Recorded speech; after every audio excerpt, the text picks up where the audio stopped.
Very best viewers, अस्सलाम वालेकुम। अल्लाह आपके घरों में ढेरों ढेर रहमतें बरकतें नाजिल फरमाए और जायज़ ख्वाहिशात को जल्द अज जल्द पूरा करे। मैं मिसेस इफ्तिखार आज आपके साथ शेयर करूंगी मटन मशरूम मसाला रेसिपी।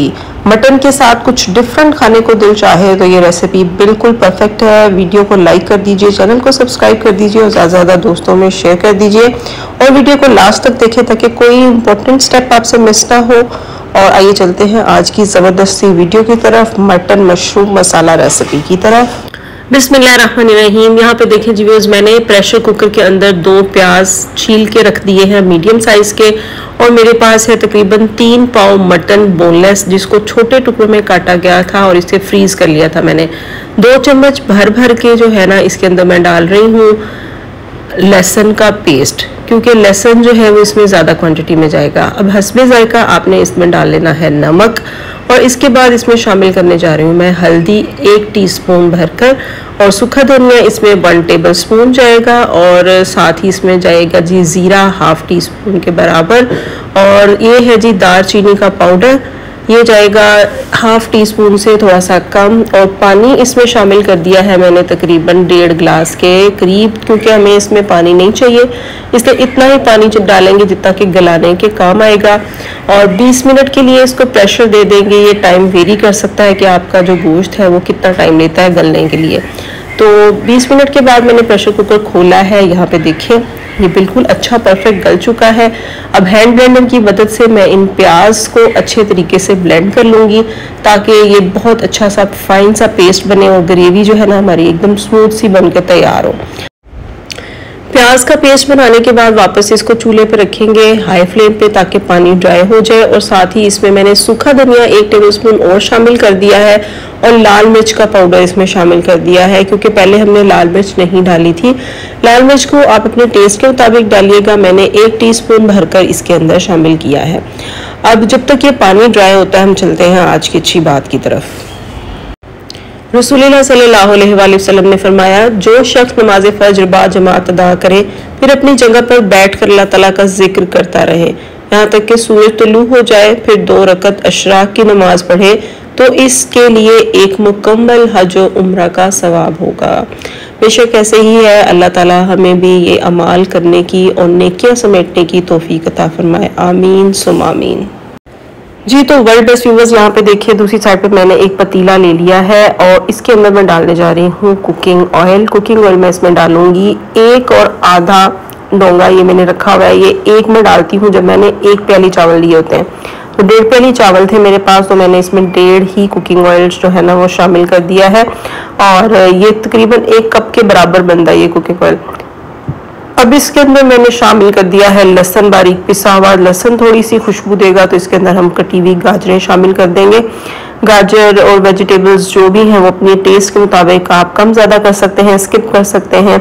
और यहाँ पे मेरे पास फ्रोज़न पड़ी हुई थी ये बीन्स, ग्रीन बीन्स, वो मैंने शामिल कर दी हैं, और काली मिर्चें मैंने भर के थोड़ी सी डाल दी हैं ताकि अच्छे से टेस्ट फुल से जो है ना वो राइस तैयार हो।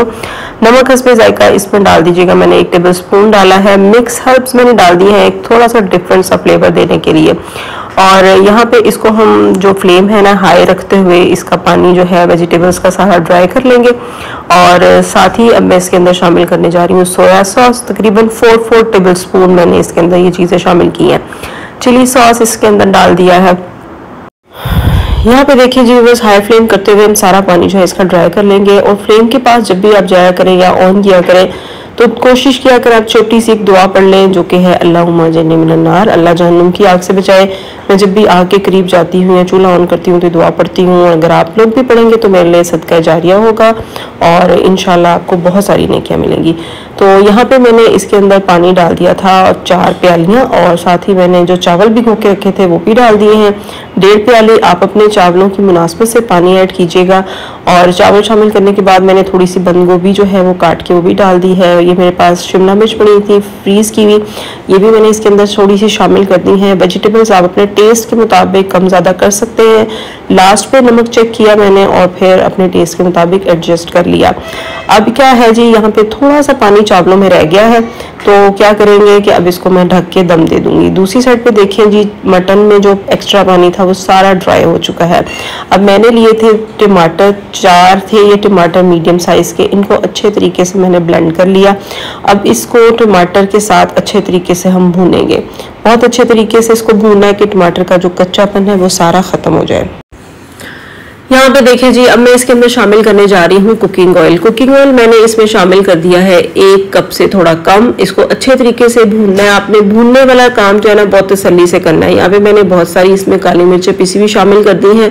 साथ ही मैंने इसमें शामिल कर दिया है जी दही, जबकि कुकिंग ऑयल सेपरेट हो चुका है। दही डाल के भी अच्छे तरीके से भूनेंगे हम, ताकि इसकी ग्रेवी बहुत मज़े की और क्रीमी टेक्सचर की बने। यहाँ पे मैंने इसमें शामिल कर दिया है 1 कप भरा हुआ इसमें मशरूम का। मशरूम मैंने टिन पैक वाले यूज़ किए हैं। अगर आपके पास फ्रेश रॉ फॉर्म में जाते हैं वो हैं तो वो भी यूज़ कर सकते हैं। और बिल्कुल लास्ट पे मैंने इसमें क्यूब्स पे कटे हुए प्याज और शिमला मिर्च शामिल की है और थोड़ा सा हरा प्याज कटा हुआ इसमें शामिल कर दिया है। और 5 मिनट के लिए इसको मैं अब दम दे दूँगी ताकि इसका जो ऑयल है वो सेपरेट होना स्टार्ट हो जाए।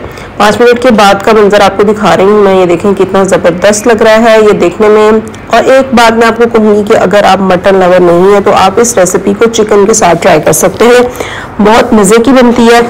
और बिल्कुल लास्ट पे मैंने इसके अंदर कुछ सॉस ऐड कर दिए हैं जो कि मेरे पास घर में मौजूद थे, जिनको मैं आपके साथ शेयर भी कर रही हूँ। जैसे बारबेक्यू सॉस है, हनी मस्टर्ड सॉस है, और इसके अलावा एक और सॉस मैंने इसमें शामिल किया था डार्क वाला सोया सॉस, ठीक है, ब्लैक सॉस, ठीक है। इन सबको मैंने 2 टेबल स्पून शामिल किया था। बिल्कुल बॉटल्स एंड पे ही थी तो मैंने वो सब झाड़ के बॉटल्स को इसके अंदर शामिल कर दिया। और चावल आप देख सकते हैं कितने मज़े के बनकर तैयार हुए हैं। और अब आप इसको प्यारी सी डिश में डिश आउट कीजिए और सर्व कीजिए। इंशाल्लाह आपके घर में सबको ये डिश बहुत पसंद आएगी। तो फिर मिलूंगी एक नई रेसिपी के साथ, तब तक के लिए मुझे अपनी दुआ में याद रखिए। Thank you so much for watching my channel. Have a good day. अल्लाह हाफिज़।